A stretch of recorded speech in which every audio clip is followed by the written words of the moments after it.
All right. Welcome, dear listeners.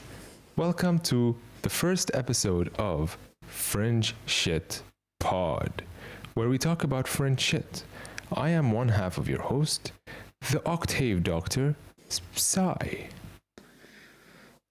And with him is the Gentle Giant, aka Walter. Yes, Walter. And of course, this is our first episode. We would really appreciate it if you like, subscribe, and of course, follow us on any of our other social media accounts. Right now, we only have a TikTok account, Fringe Shit Pod. And okay, so we hope you enjoy the rest of the episode. And what we're going to be talking about today is spirit, the most fringe idea. And is it really the most fringe idea? I don't know. Well, it's a doorway to the most fringe ideas. It is a doorway to the most fringe ideas. And the more I learn about it, the more I read about it, the more I experience it in my life through whatever meditation and all that stuff, the more fringe it gets. Yeah. Yeah, that's true. Yeah, so I was gonna say, so being it's our first episode, yeah, maybe we should introduce ourselves, maybe our backgrounds for the viewers. What do you think? Let them know about us. Yeah, I mean, who are you, Sai? Sai, who am I? I'm a person who, I'm a human being, I think, who, I met my good friend here, Walter, about 12 years ago. I guess a good way to say it, a thing that united us, like that has always united us, is the mind. Actually, if you think about it, and like our friendship was always about like sharing experiences and knowledge and yeah. And fringe music, even music, even our music is fringe. Yeah. And so we've always been attracted to fringe stuff. She's always like, my woman. She's always like, yeah, this music I can't listen to. Yeah, dude. I usually don't play my music in front of people. To be honest, I just leave it to myself. Yeah. No, I've met a guy at work. An English guy. It's pretty funny. He, what's funny? He was like, I don't know what he was doing. He was working and listening to music, and then I saw Frank Zappa, and I was like, my G. That's when I knew I had to engage with the subjects. Of course. Bro, so, I've never met someone who listens to Frank Zappa. Yo, it's crazy. Me too. Is this the second person? I think I've met one more person. Okay. Not that she listens to Frank Zappa. She's actually my aunt, and she went to a Frank Zappa concert. Oh, damn, dude. In Switzerland, That's OG shit. It was crazy, yo. Let me just tell you the story. So, welcome to the story segment, guys. All right. This is... So this is like my aunt. She's not really my aunt. She's like my. I had a bunch of friends in school, and we used to hang out a lot and stuff. And then one day, their mom, because we used to have like a lot of sleepovers and stuff, and then like his mom. And he would tell his mom, "Oh yeah, I'm gonna sleep at his house," and then we would tell our mom, "Oh, we're gonna sleep at his house." And then sometimes we go sleep in the forest and stuff. Like, it was funny. Like as kids and stuff, we had like our freedom, so it was like crazy for us, And his mom then one day wanted to meet my mom, and they became close friends, and we've been family friends, and till today like. He's a really close friend of mine, and she's a really close friend of mine, and that's why we call her an aunt too. Oh, okay. Yeah. So anyway, she went to a Frank Zappa concert. She used to be with this. She had a boyfriend, and he used to be into like psychedelics and progressive rock and psychedelic rock and all the good stuff that the 80s, the early 80s, late 70s, early 70s, well, all of it actually from late 60s if you think about it, especially Switzerland being actually the nation where LSD was discovered. Yes. yeah, so they took some acid and they went to the concert, and she was like, she got so angry, and she just remembers screaming like, "Oh, fuck you, Frank Zappa," because he was like, "Fuck you, Switzerland," or something like that. And that's all she understood, because she barely speaks English. Yeah. She was just there because her boyfriend liked Frank Zappa. And yeah, she was like, oh, then she was like, fuck you, Frank Zappa. And then she ran away from the concert because she started having like an insane trip. And then she was in the train, and then basically like everybody was looking at her, but everybody was crying at the same time. And then somehow her boyfriend was on a bad trip as well. He wanted to jump out the window, and I don't know what, it was some crazy shit. But yeah, she told me that basically like that boyfriend of hers, like I think she probably tried it too, but he ended up being like like a heroin addict and really fucked up. I think he died from an OD. That was the end of his story. So take drugs responsibly, kids. Yes. That escalated quickly. Yeah. Yeah, I mean that went from warning. That went from my aunt went to a Frank Zappa concert to like obituaries, and I don't know. That escalated quickly. Insert meme here. But no, it was. Yeah. But it's a good introduction to our topic, actually, because what did she see? Huh? Yeah, what did she see? What did she see? Exactly, what did she see? Spirit, which is what we want to talk about today, and Fringe Shit, and why spirit is the gateway to a lot of Fringe Shit.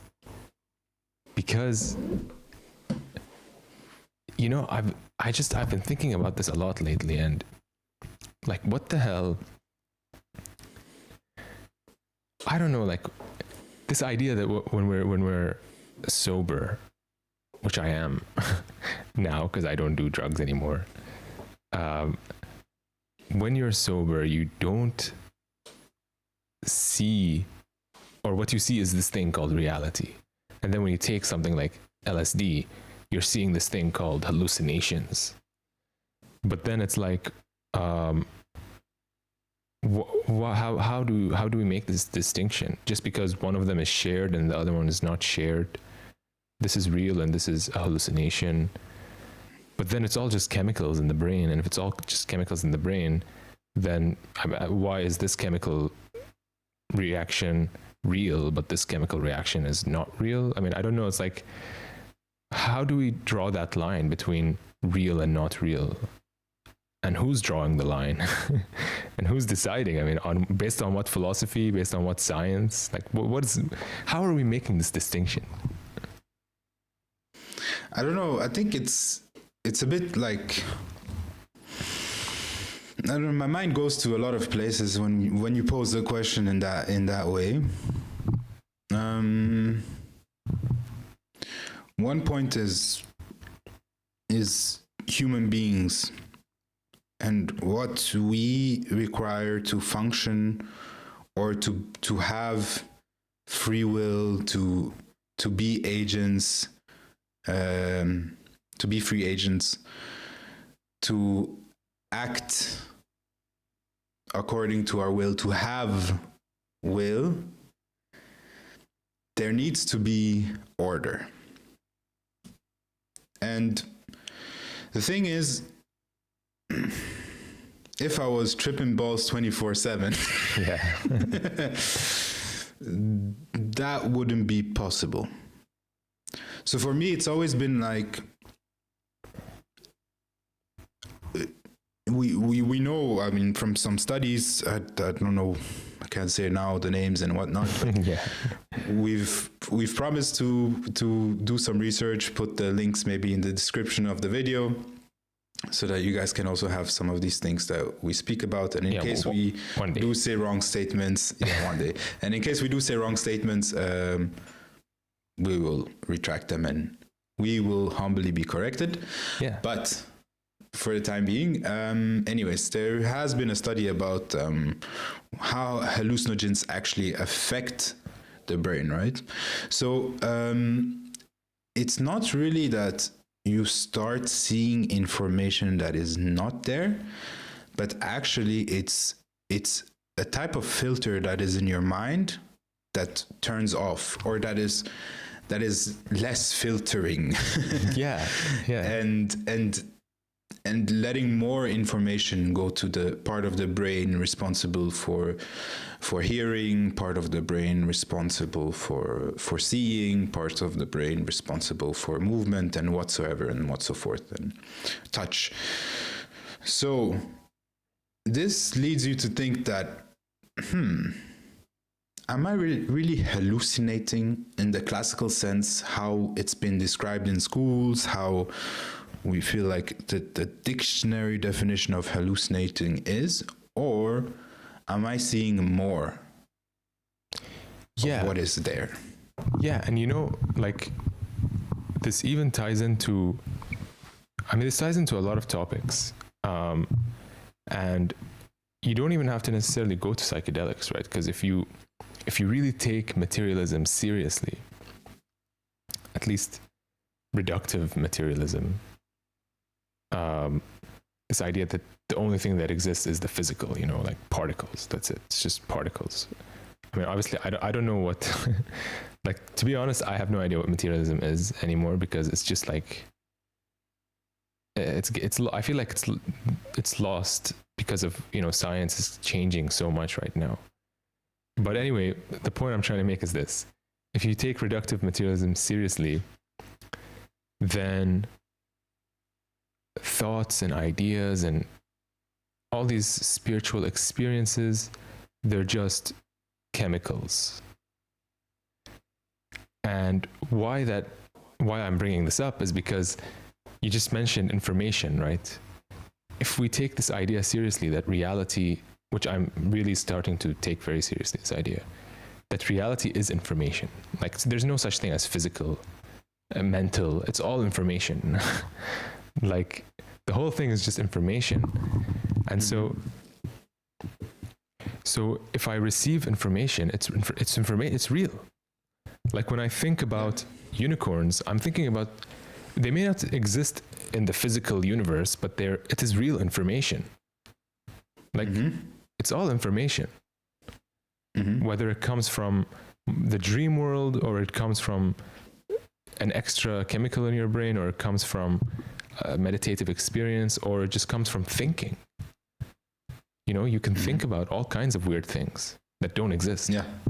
It's all information. That could exist. Yeah, it could exist. That's how we invent, huh? At the end of the day, it's we think about different type of combinations of things, or we observe certain ways that thing happens, right? We study the universe and see patterns and see information, repetitive information, and say, oh, okay, we can use this information to do certain things, right? Yeah. We can use this gravity thing to build a dam and get electricity from it, because there's potential energy and kinetic energy. It's actually funny that you speak about this, because my brother was talking exactly about this point, about how is it that we have people like, let's say, an Isaac Newton, right? Like, okay, maybe it's going away a bit from spirits, but just to bring it to the point of information. How do we have people like Isaac Newton in the world, and he sees a tree and he sees a tree, and that's a tree, and it doesn't, like, he doesn't think like, oh, okay, how can I use gravity to do this and do that, and that's the crazy part, right, about information. It's there. Either you see it and you kind of take it and harness it and study it and do stuff with it and realize that, okay, I can use information to my advantage. Because that's the point I was making with him, is that the most valuable thing in this world is actually information, because it is our universe. Yeah, everything is information. Exactly. And there's this guy called John Vervaeke. I don't know if you've heard of him. No, I haven't. He makes this argument for Platonism, but I'm not going to get into the whole argument. But there is one thing he says, which is basically, if we really take reductive materialism seriously, then we have to say that, well, we have to stop at the level of particles, right? Like tables, cells, genes, that's all you're building up, you're going up levels, right? You're talking about emerging phenomena. But these things aren't real. If we really want to be reductive, then we have to say particles, and that's it. And what happens in that thing, and what happens there is we're losing information, right? When I look at you, I'm not seeing particles. I'm seeing my friend. I'm seeing maybe happiness. I'm seeing maybe sadness. There's information that I'm getting there that is not at the level of particles. And so when we look at the world just as particles, we're losing information, actually. I totally agree. Yeah, and that's kind of like an argument against reductive materialism, I guess. I don't know. Yeah. Well, anyways, it's weird that science is evolving. Science is, maybe they would say it's not woohoo, maybe they would say it's not spooky action, but there are spooky phenomena, spooky science stuff that scientists postulate, that science then observe, that scientists, I mean, so many creepy experiments that if you think about the ramifications of the results, it's mind-blowing, mind-boggling. Like a sci-fi movie couldn't come up with this stuff. Yeah, dude.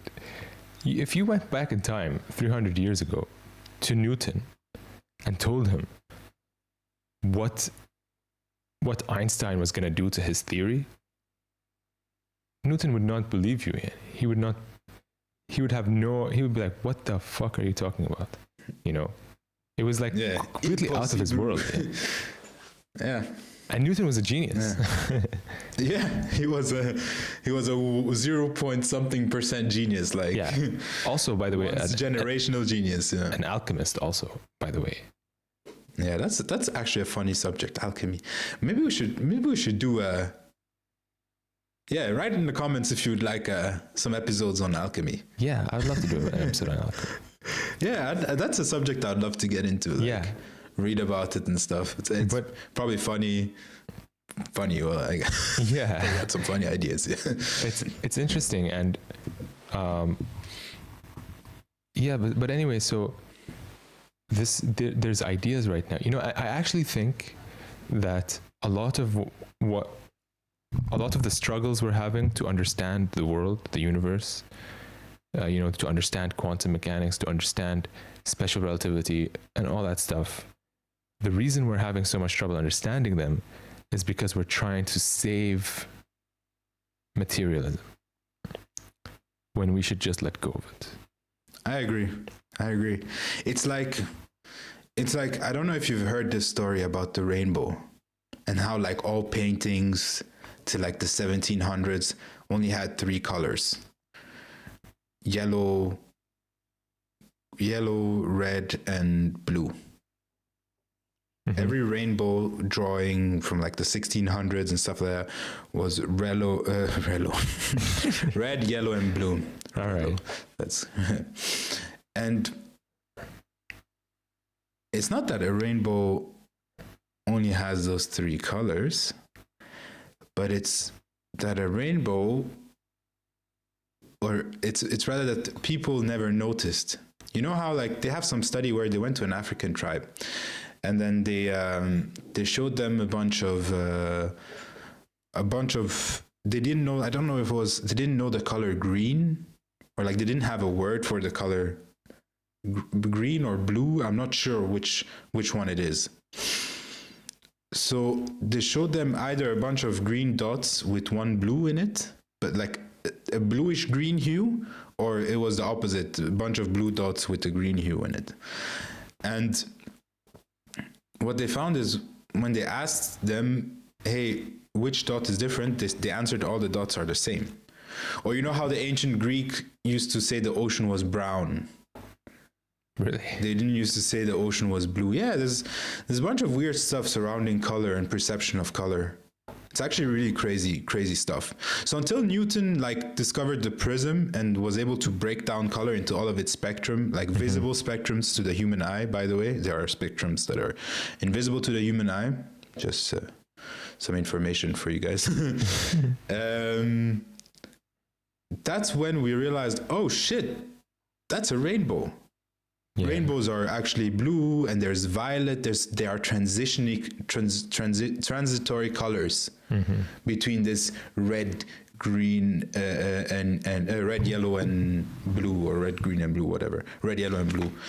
So when they noticed that, that's when the paintings also started adjusting, and they started seeing this color. So, like you said, like until you know certain things, you don't know certain things, I guess. It's just like it's a weird phenomenon that's around. So yeah. Yeah. So, that kind of reminds me, like, because when you really look at human history, I guess to kind of like bring it back to spirit somehow. When you go back to human history, the point. No. Being, I'm not okay. About science. My point was being about science and adding like new stuff. Like humans, like now we're saying physical, but we're starting to realize like, oh, there's this quantum realm where things pop in and out of existence, and there are multi-dimensions for quantum theory to be real. There might be 12 dimensions, how the third and fourth dimension interact with each other. Like these ramifications that these quantum theories have postulate that spiritual realms might be possible. And all of these things, right? Those are the consequences. But until we scientists like Newton discovering that, hey, there is this... There are transitory colors in the rainbow. It's not just three colors. And accepting that and saying, okay, what are the implications? How do we add this dimension, right? Like our people used to do before to science. I mean, what if it turns out that space-time... I mean, already you have special relativity says that space and time are relative. But, I mean, I'm not going to make any scientific statements because I'm not, a scientist or anything like that. But what if it turns out that space and time are not things that we exist in? They are like elements of experience somehow, or something like that. I mean, I don't know. Like you can go to Kant's argument, obviously. You can go to the philosophy of Alfred North Whitehead, or even Leibniz. Some great philosophers who've had this idea, basically, that maybe space and time are emergent. They are emergent from experience. And so they are information. They are ways of, this is me talking. They are ways of perceiving information rather than places where we are. From that perspective, it's not like we can say, well, in this physical universe, in this space and time, we can only communicate through the speed of light or whatever. But maybe we don't exist inside a space and time. Maybe we're all connected, like whatever. A lot of people talk about, non-locality. And if we're all connected somehow, we could be connected to things that are, so to speak, outside. It's not really outside because there's no inside and outside. Like there's, I don't know. It's all very weird. Whatever this new science, wherever it's leading, it's weird places. And I think if we don't allow these weird places, if we don't allow ourselves to go into these weird places and really bite the bullet and just say, you know what, we have to take the dive. And when we do, we discover things. I mean, it really doesn't take much. I meditate every day. And really, like, people obviously do psychedelic drugs. They do all kinds of practices that really just take you out of this, supposedly take you out of this universe. But are you really leaving the universe as if you exist in the universe? As if like we are inside this thing called space and time, rather than, I don't know. I don't know how to even describe this. What if we're just like spirits and we are getting information I'm getting information, we're all getting the same information because we're all in the same system, you know? But the system is not space and time. It's just information. I don't know. I'm saying weird stuff, right? Fringe shit right now. It's not that fringe. It's okay. It's fringe. Okay. No, it's fringe, but it's. I mean, look. Is it really fringe? That's the question. Because I mean, if you think about human history, like let's just rewind the clock a little bit. Yeah. This is what I was gonna say. Rewind the clock here. Yes, go ahead. And go back to the people, to human beings, and our so-called story of our, not evolution in the biological sense, but evolution of us and our technology and our tools and who we are as a civilization. As a civilization, exactly. Our evolution as the human civilization or human species. Yeah. Sure. And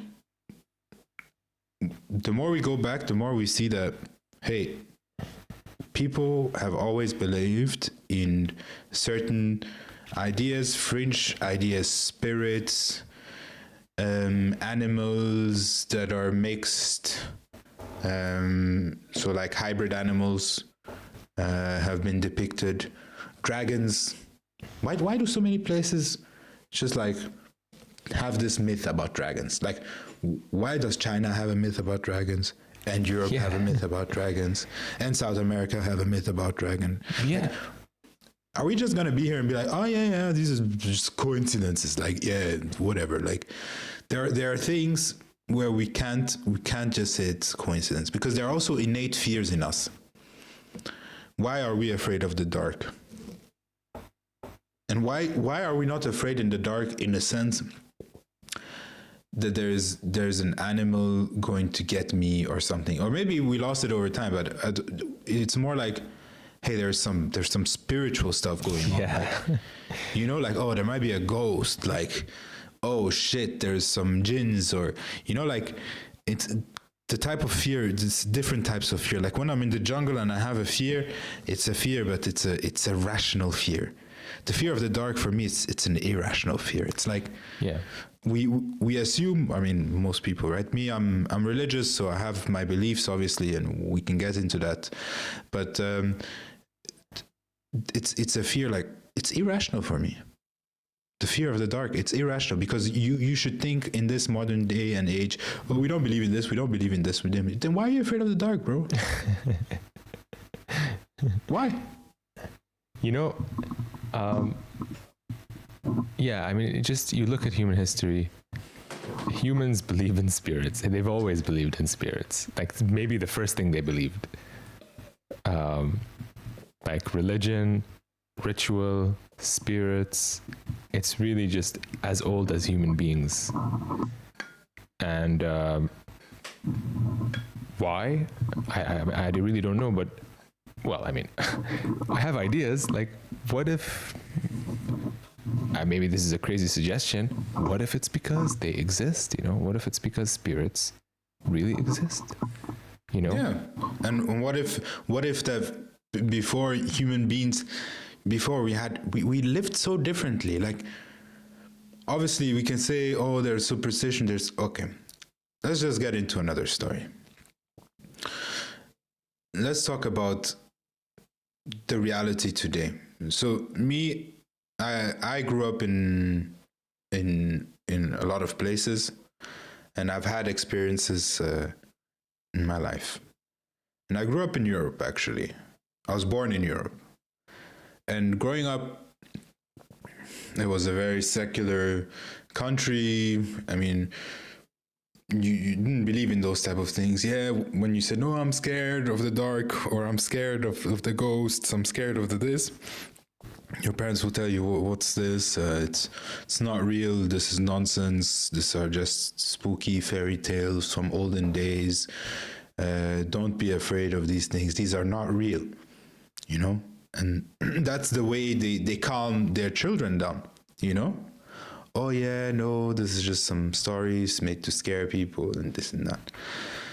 But then, when I was about 11 years old, my mom decided to move back to Africa from Europe because I'm mixed.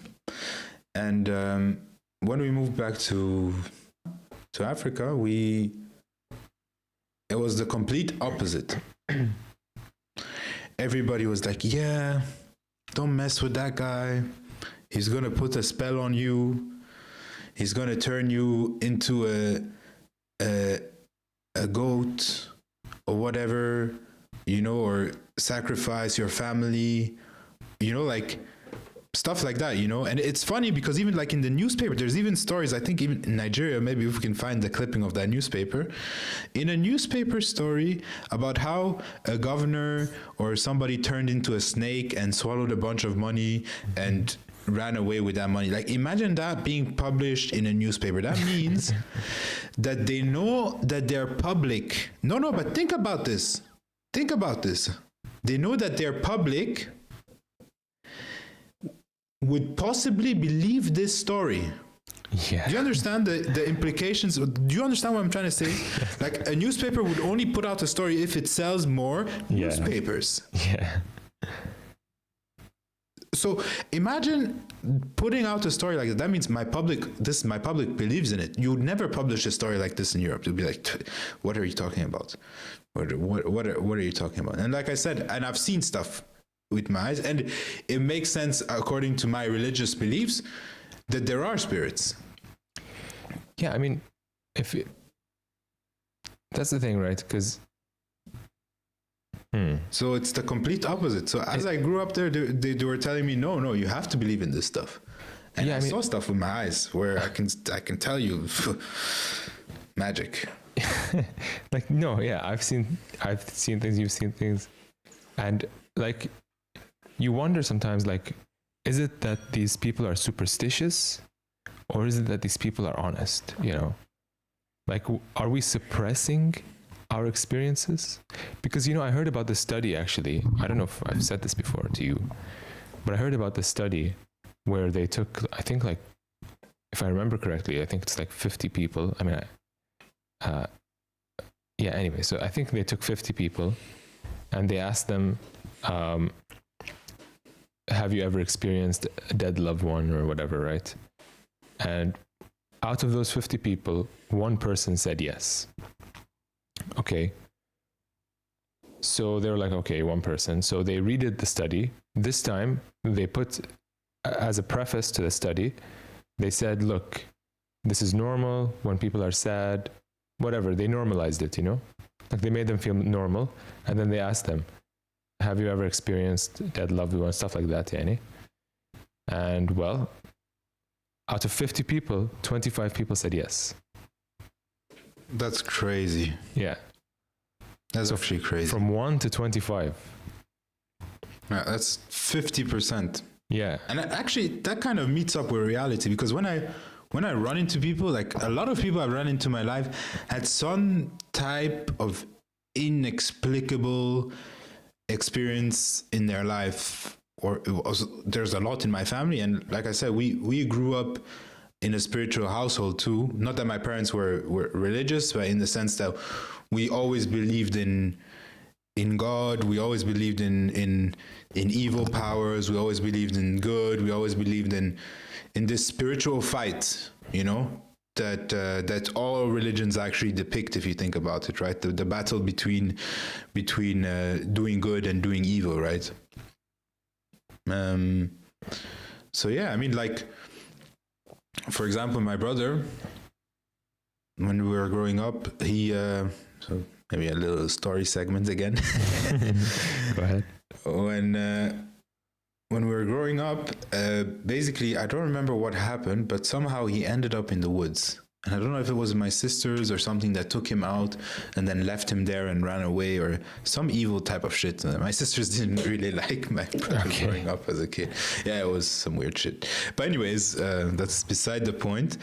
The point was, he ended up in the forest in the dark alone as a child. I think he was like 3-4 years old, and he remembers this vivid as anything. Like, he tells the story till today. Like, you know what I mean? Like, if you ask him about it, he will tell you the story. Like, this is unforgettable experience for him. And what he ended up seeing was a person with like a hat, he said, and the person had red eyes glowing, and it was like a dark type of thing. And it just took him and led him out of the forest and left him at the edge of the forest next to our house, because we lived like at the edge of the forest of our house. And then after that, he walked home basically the rest of the way he knew, and he came home crying. And this is what he told our parents, how he found his way home. So he helped him.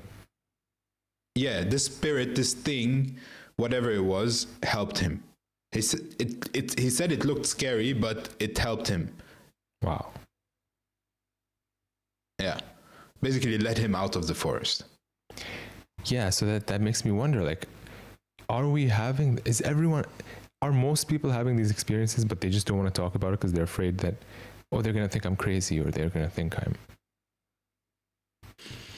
I don't know. I have my personal theories if you want to hear. Go ahead. I mean, if you want to hear them. That's why we're here. This has no studies, but I'm just saying, like, out of experience, I feel like there's a multitude of things. You have to imagine a developing mind, like a mind of a child and the mind of an adult is very different. And I mean, we all went through this.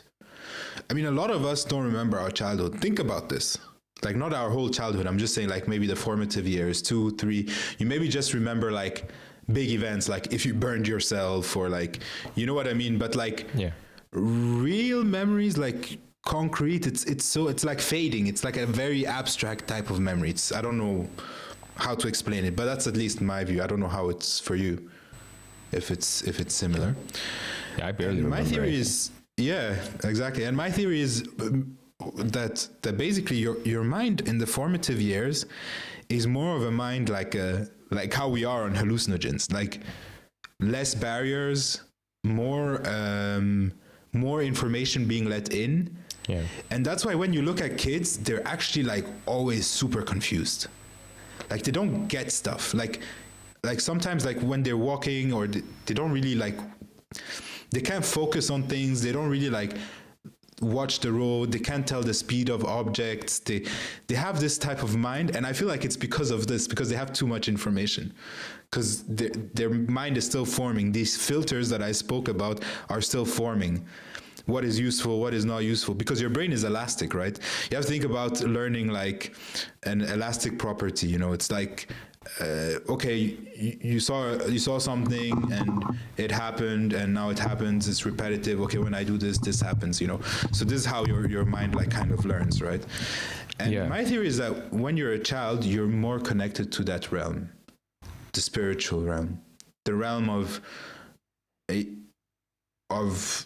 well, they say imaginary friends. Yeah. Who knows what that is? The realm of. I mean, I'm sorry, bro. Like, how are so many kids just having imaginary friends? No, I mean, listen, dude. Like, this idea is like Jungian psychology. I don't know if you know anything about Jungian psychology. I don't know much. Elaborate. Well, in Jungian psychology, some of the Jungian psychologists, they say exactly this, right? That kids, when they're younger, they're more connected to what I earlier called the database, you know, the greater database. But they don't call it the database. Information. They call it the self. In Jungian psychology, it's called the self. Self with a capital S. I don't know if you're like familiar with Indian philosophy. In Indian philosophy, they have this thing called the Atman, which is Brahman. I know a bit about it. I know that there is the Brahman. Is that the highest form of energy or something like that? It's the foundation. But it doesn't have a mind. Yeah, but it doesn't have a mind. No, it is the mind. It is the mind. It is the foundation of everything. Okay, but it just from it emanates. everything emanates from Brahman. From that, exactly, that I know, but I feel like there is something about the cycle and something that it doesn't have in control, and it needs something else to like complete because of the cycle thing. But anyways, there's a lot of debates it's not and an episode stuff about Hindu. yeah. But anyway, like their idea is that this Brahman is Atman. That's the word they use, Atman, and Atman means self. And so the idea is that when you meditate and you slowly silence your mind, and eventually you reach this foundation level and you realize, oh, Atman and Brahman are one, like self and Brahman are one thing. Anyway, the point is, Carl Jung, when he was writing his psychology writings, he kind of used this idea of the self as being the foundation of his existence. And so when you communicate with your unconscious mind, you are entering into this realm, the realm of the unconscious, where there are spirits, right?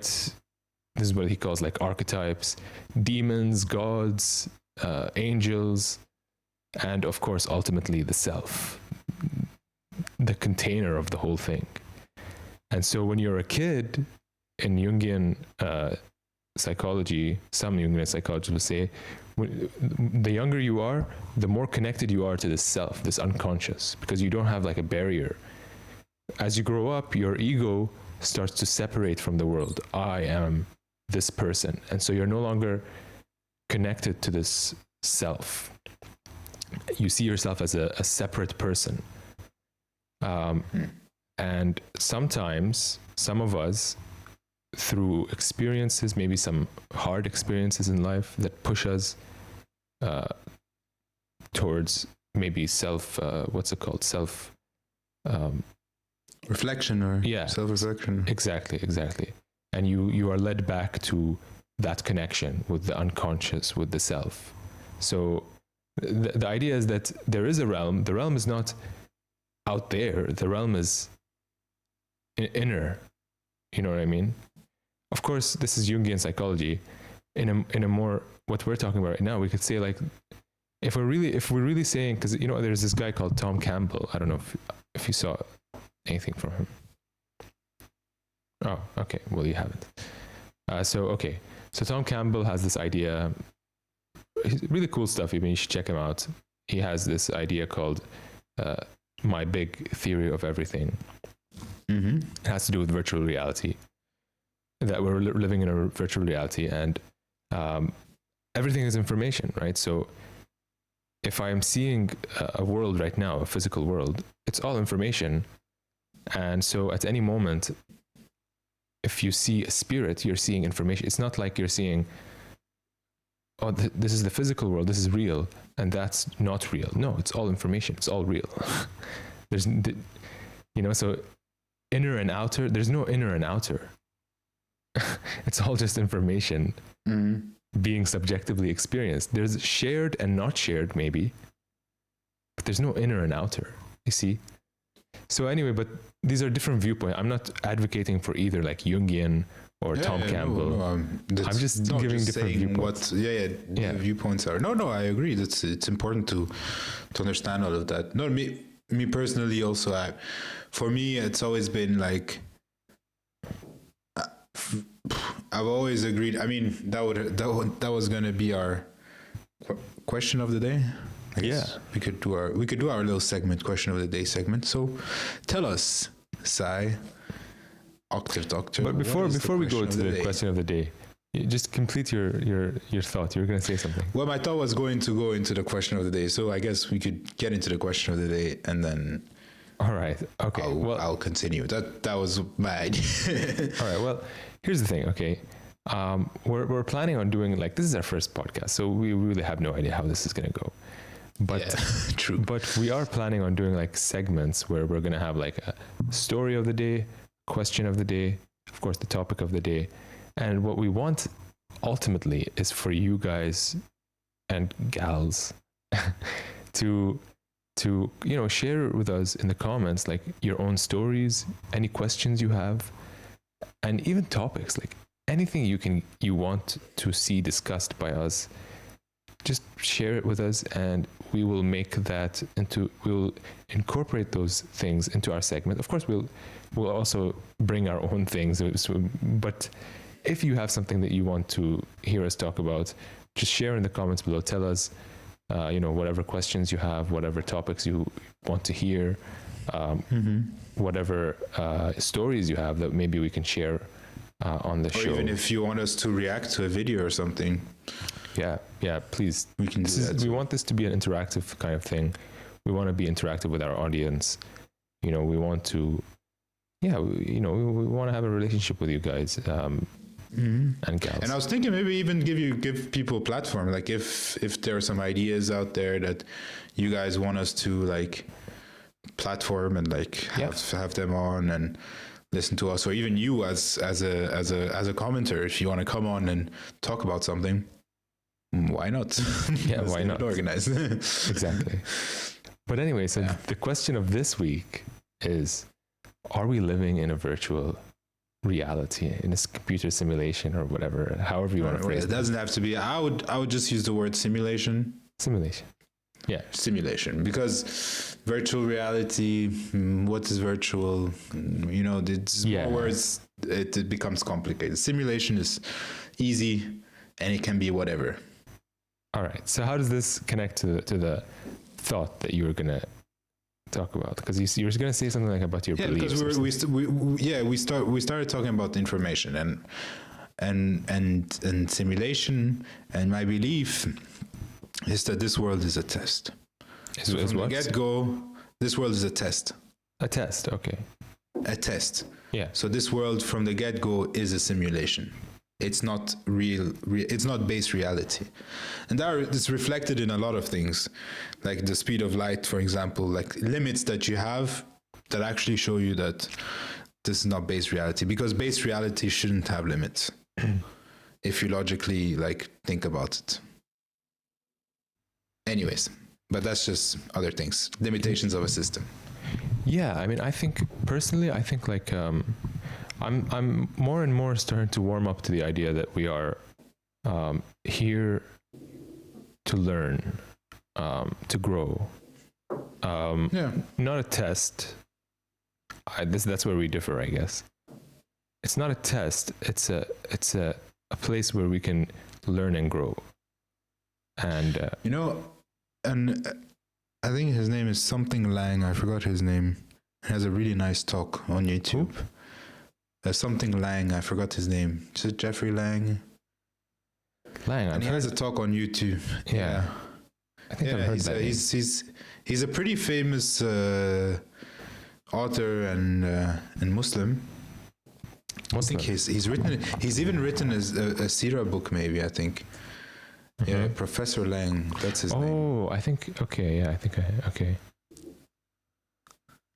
And he has a really nice talk he gave about, so it's funny you bring learning, because he has a really funny talk he gave. So this test is a test, but it's a test, like you said, about learning. About what? About perfecting certain attributes in ourselves that bring us closer to God, which is the ultimate form of happiness. Yeah. It's like advancing, like for example, God is the most passionate, right? That's a Muslim belief. Or God is the most merciful. That's a Muslim belief. Or God is the most, he has his names, right? Yeah. And what does God want from us? He wants us to show compassion. Yeah. He wants us to be merciful. Yeah. And he wants us to learn these attributes. When we worship him, we learn these attributes which belong to him in their perfect form. Yeah. You get what I mean? Yeah. And it brings us closer to him in that sense. So it's not a test in that way. Okay, who's going to do good? Who's going to do bad? Who's going to do the best of deeds and come closest to me? In that sense, who's going to learn the most from what I want you to learn? So I kind of agree with you that we are here to learn. We're here to learn to be better. But who defines what is better and what is not better? this needs to be defined, this needs to be, you get what I mean? Yeah, I mean, that's part of the learning process, right? Because yeah, exactly. we don't know what's But better I'm and saying what's it not gets, better. that's one of the things about subjectivity and stuff that I find an issue with. But anyways, that's not the topic of today.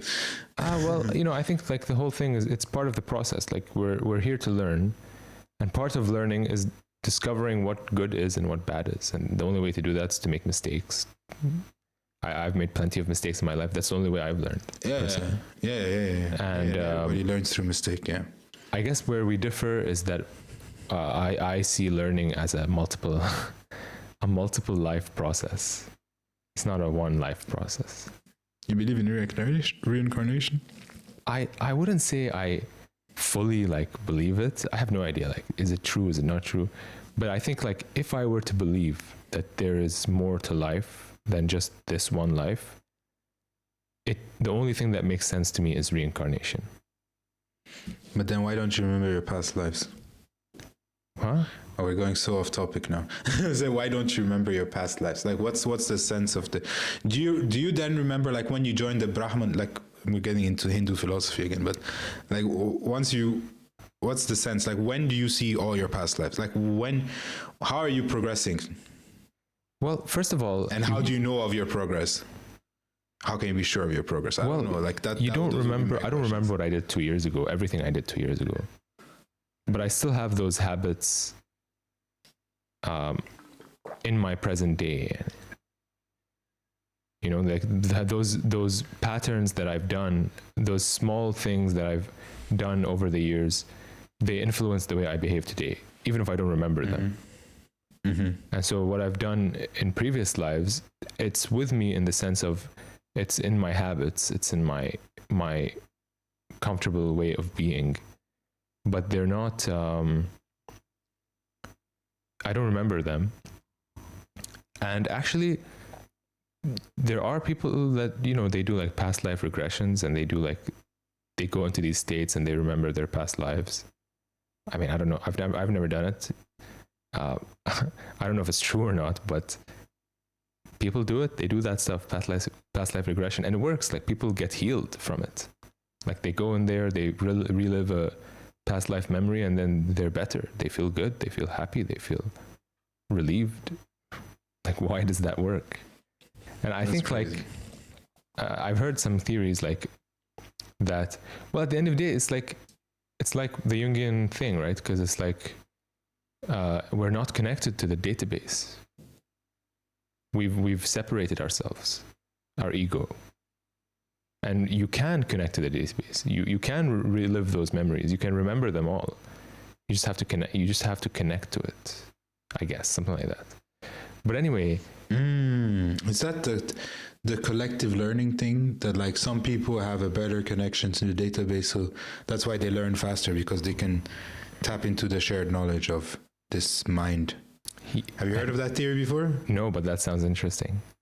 Yeah, that's some crazy shit I read a while back. That's some other fringe shit about how like smart people like Tesla and stuff weren't actually, although they were smart, but in that sense that actually smartness is just tapping into that realm of ideas and of knowledge. How, there's a realm of ideas, there's also a realm of knowledge that you can tap into. So, yeah, and that makes sense. Like, where do people like Einstein, people like Newton, where do they get their ideas from, right? Like, to me, or you know how like when somebody has an idea, like after a week or so, somebody else will have the exact same idea. Like, ideas are kind of like a shared phenomenon. Like, sometimes, like, it's even been the case, like, people have reached in patterns like one day apart from each other across the world with the same idea.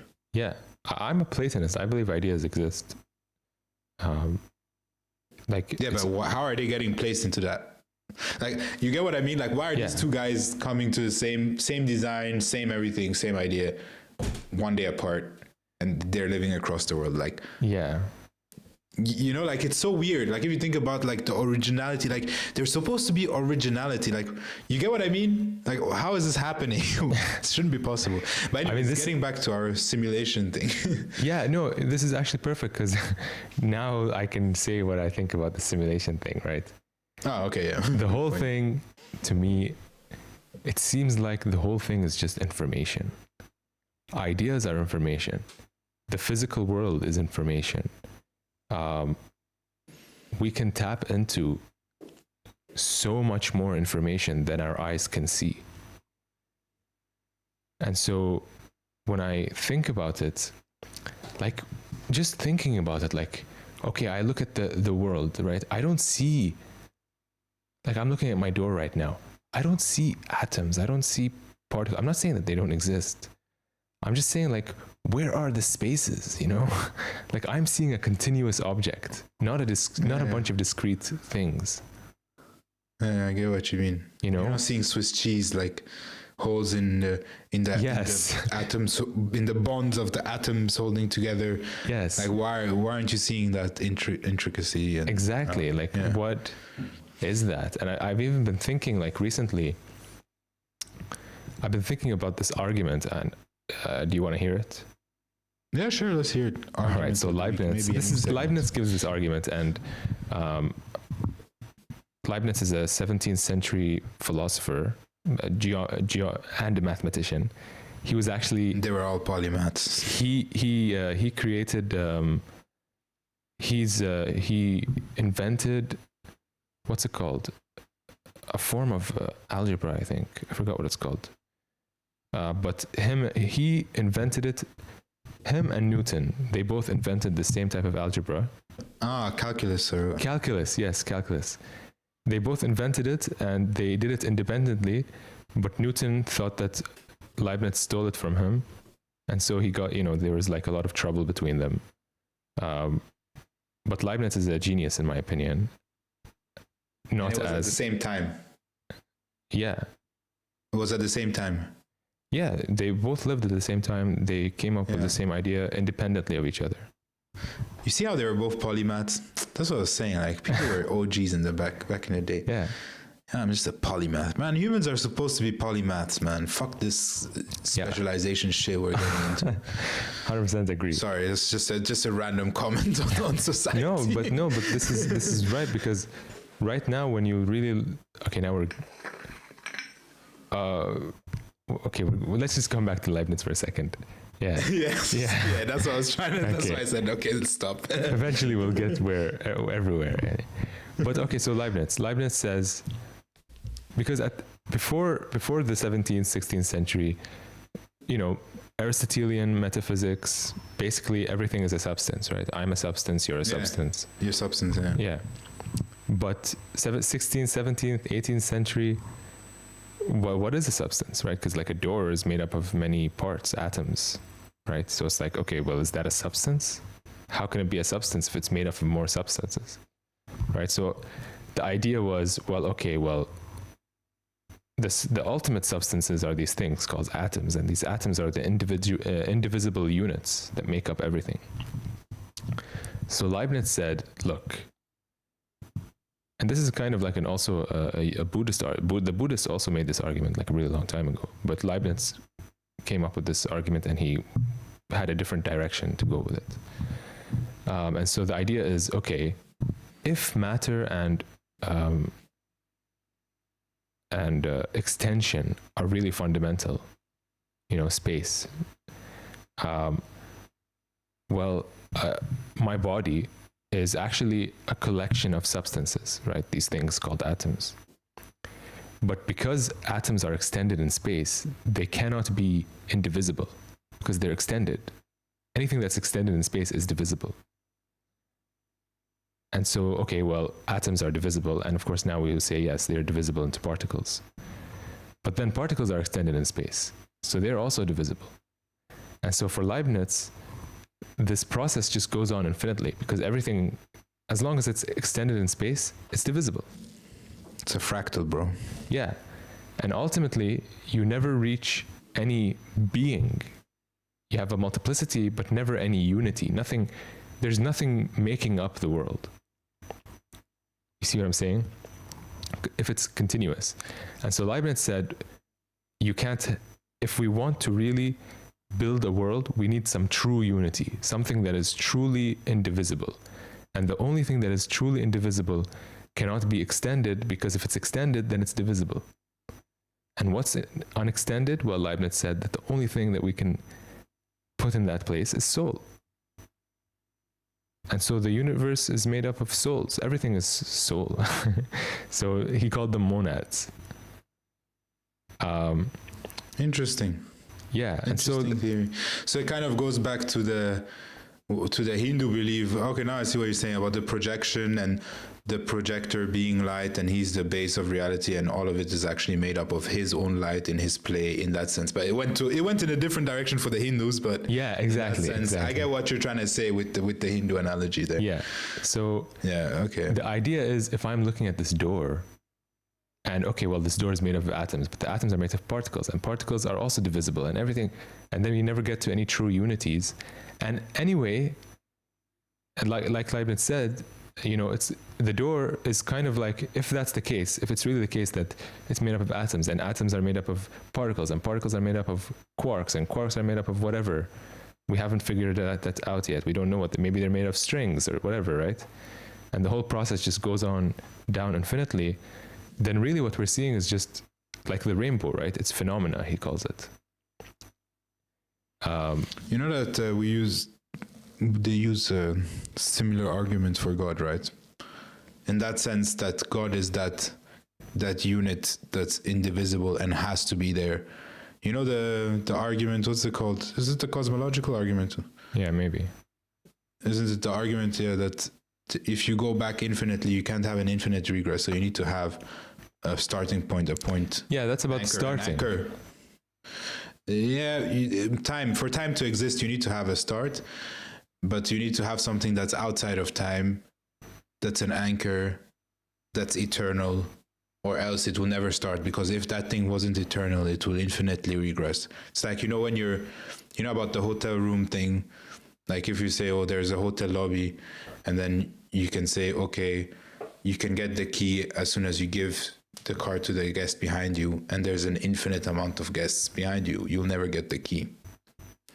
Yeah, you get what I mean? There's like a problem with infinite regression, right? So that's why I believe in what I believe, like monotheism, in that sense, that it can't be like infinitely looping and projection and all of that stuff, because of infinite regress. And I think, like you said in that theory and stuff, it's actually kind of crazy that you. But this one applies in nature too. Yeah, this one applies more in the reality has to be made up of something that is. Yeah, there needs to be a foundation to reality. And so when I see coming back to the simulation, when I see a door, I don't see this fractal, and I just see a door, like I see a continuous door, like honestly, if we never had microscopes, we would have never known that there's these tiny things that make up. Even now we've never seen an atom, but I mean, again, I'm not doubting their existence. It's funny. It's like the first guy, I don't know what was his name, Hoek or something like that, Hoek. That's the first guy to ever use the microscope. Yeah. Then he took a drop of pond water, then he looked inside and he was like, look at all these funny animalcules floating jolly about or something like that. And animalcules, like what the fuck? What is that? Like nobody thought there would be like bacteria in water, and that's what he identified the animalcules. He was like, oh, that's animalcules. Like he just made up the name on the spot, because he only knew animals, and he was like, oh, these are tiny animals. Yeah, animalcules. Yeah, I mean, honestly, even people again. It's the Cosmos, If you guys watch Cosmos, you guys should watch Cosmos. Like how they talk about like everything being a cosmos. For bacteria, that's a whole cosmos. They're like, oh damn. You can't even imagine. Like I imagine a fish coming out of water and being like, what the fuck is this? Who are these people? Like, what is this world? Like, why is it so fresh out here? Yeah, and so I don't see these discrete things. I see continuity. Mm-hmm. So why does that happen? Again, like if you go with Leibniz's theory, Leibniz is more of a monad. He believes that, cells are monads, whatever. There's a monad there somewhere in the cell. Particles, everything would be a monad for Leibniz. Like those are the true unities that make up the world. And they don't interact for him, like they don't interact with each other. They're just going through, he calls it a pre-established harmony, you know, like God just created them all and they're just like in a way just living the destiny, whatever. Okay. But anyway, that's Leibniz. Was he a theist? Was Leibniz Oh a yeah, theist? he's the first person to come up with the word theodicy, I think. Oh, that's crazy. Well, Newton was a theist too then. Yeah, I mean, that was one point that I think we should have mentioned too, that like science actually comes from theists. theists. They were especially the golden age of Islam. Their mission was investigating God's creation and finding the signs of God within nature. Yeah, I mean, just look and within creation, and that's what actually the motivation for science was. It's not just Islam, it's even going back to Plato. Yeah. Everybody was actually looking for God in nature, looking for his signs, and it's crazy that now science has come is like the disprover of God. Just look at Galileo, right? He's the usual example they put out, like Galileo, he fought the Catholic Church, Galileo was an astrologer.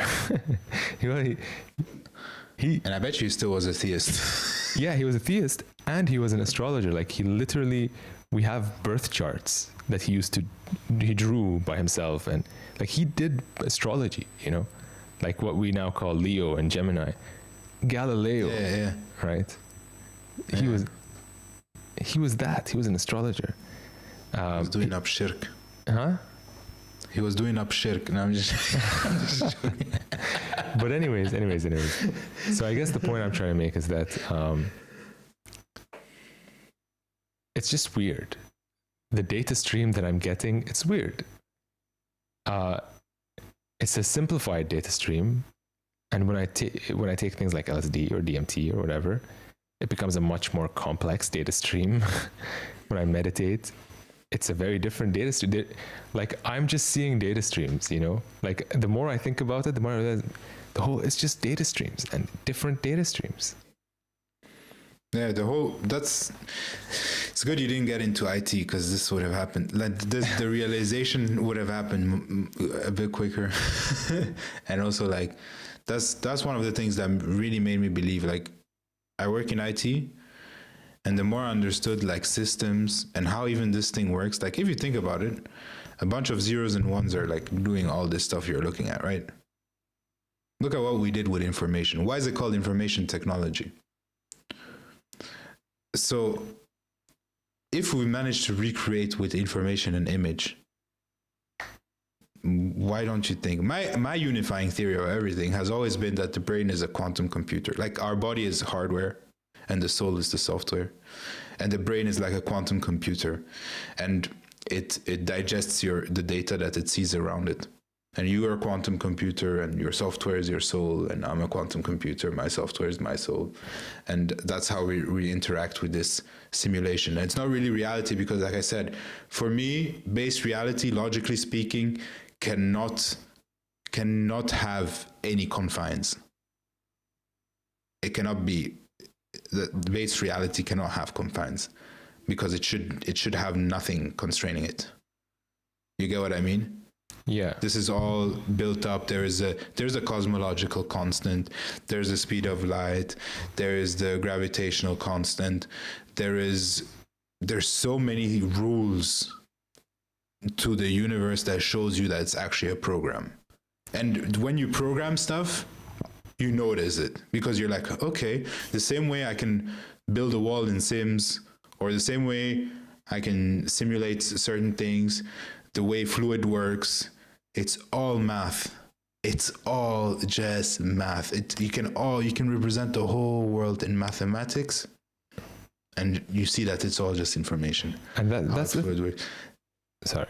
And when you take psychedelics, I don't know. I used to say, or I remember the first time I saw the geometry, the never-ending symmetry. Because when I saw that, I understood that the world is really math. I don't remember. I used to tell you all the time. I was like, yo, do you see like the workings? Like I'm looking at the clockwork. Like that was the whole time. I was like, yo, I'm seeing the clockwork. It's crazy. Yeah. That's what I felt like. Yeah. And what we were talking about in the beginning of the podcast, which is that not the Frank Zappa stuff. We were talking about how when you have like so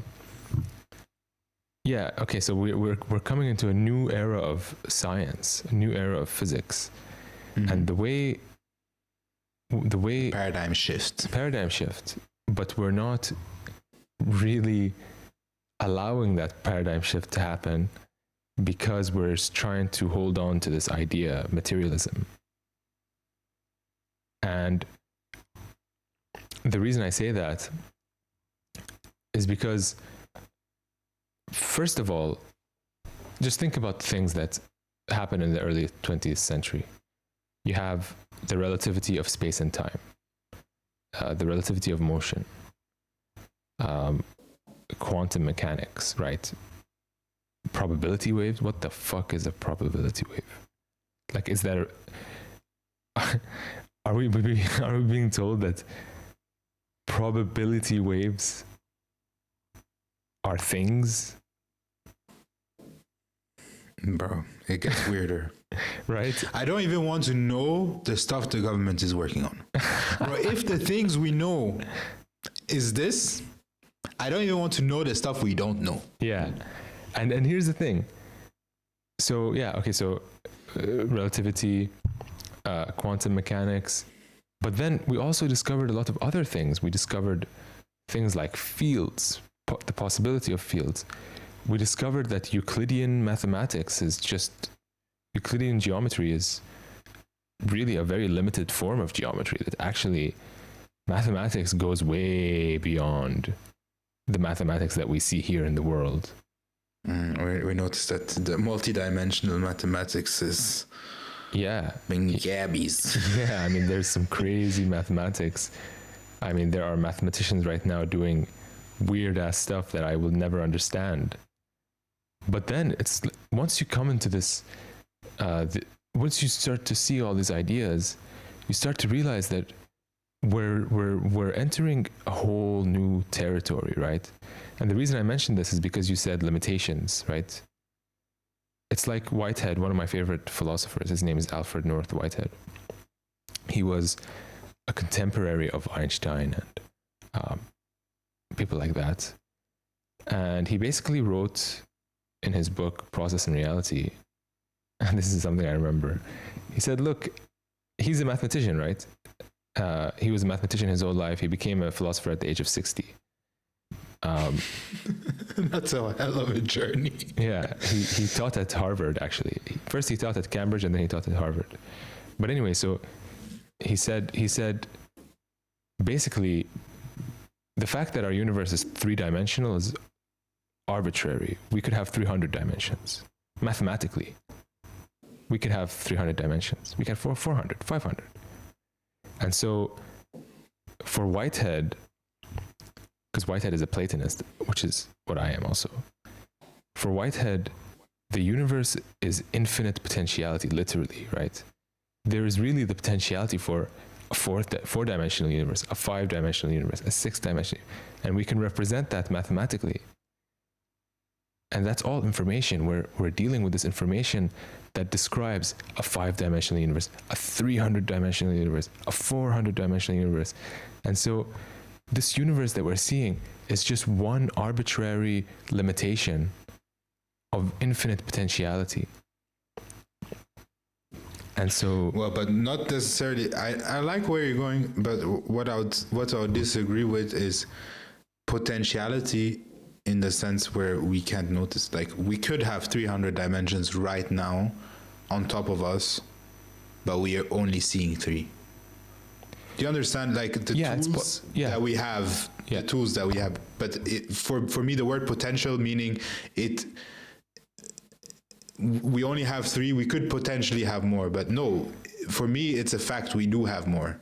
No, I understand. Don't know how I understand what you're saying. The limit is because it's arbitrary. Like you said, we're saying 3 because that's what we see. Yeah. The limit is arbitrary, like you said, but nobody can tell you for sure we have 12 dimensions. But for sure, we have more than 3. Yeah, I mean, I don't disagree with that. All I'm when I say the word potentiality, like our universe itself exists in this realm of potentiality, so like even though it exists really, we see it, but it's also a potentiality. Okay, I get what okay, now I understand how you're using the word. Okay, sorry. So it's how I understood the word. So what we're seeing is one arbitrary limitation of this realm of infinite potentiality, and for Whitehead, that realm of infinite potentiality is contained in the mind of God. And so we're seeing, okay, so I'm seeing a table and a chair and all that, but in my mind, I can see unicorns, I can see, mathematics that this universe only dreams of. This universe has wet dreams of the mathematics that exists in the realm of possibility. Like we're limited by this, what we see with our eyes. But really, we're actually not. If you go back to the spiritual traditions, if you read the spiritual teachings, it's always, well, close your eyes and meditate and quiet your mind, and you will reach a place where you will expand, Like you're not limited by this body, actually. You with your mind, you can literally, I can discover, we have, as human beings, we have all these descriptions of the edge of our event horizon, like so far away in space. Look how far the mind can go. Yeah. Well, based on readings that they have, obviously based on readings and stuff, but still, I agree with you that it's limitless. But that's the problem, right? Like it's not the problem, is that we have to accept. The problem is that we as human beings, we have pride. The sin, the highest sin of all is arrogance. Yeah. For us as Muslims, the original sin is not eating apple, it's arrogance. Sure. I made it sound so dumb, but it's arrogance for us. Yeah. And I see it so much in humanity, in science. Like it's kind of weird, bro. Like, this whole scientific community, like it's kind of like a social club type of thing, like the guardians of the archaeologists. It's like some cabal type of Illuminati shit, like people controlling how we're gonna define what happened in the past, and we all agree to this story, so this story is true. No. Yeah. Let there be exploration. Let people go to the fringe. Free the fringe, fam. Yes. We should make a t-shirt. Yeah, free the fringe. I like that, because free the fringe. Because really what you're seeing is that a lot of the ideas that are discussed in the fringe community, yes, there's a lot of crazy ideas. There's a lot of ideas that I definitely don't agree with. But there's also I'm with you. Yeah, but there's also there's some good stuff there. But because this community of academics or whatever, they don't take these ideas seriously, well, you're going to get a black market. Just like you make weed illegal, you'll get a black market. You make LSD illegal, you'll get a black market. You get a fringe market. Yeah, so you have the fringe black market, And in the black market, you're going to get, some laced shit. Yo, that is the best analogy I've ever heard in my life. I swear to God. Some laced fringe shit. That's what you're going to get. But anyways, free the fringe. I think that's a good place to end. Yeah, I agree. Yeah, I agree. And we could discuss about it next time for sure. Yeah. So guys, tell us how you liked it in the comments below. Let us know, share it, add us on TikTok at Fringe Shit Pod, yeah.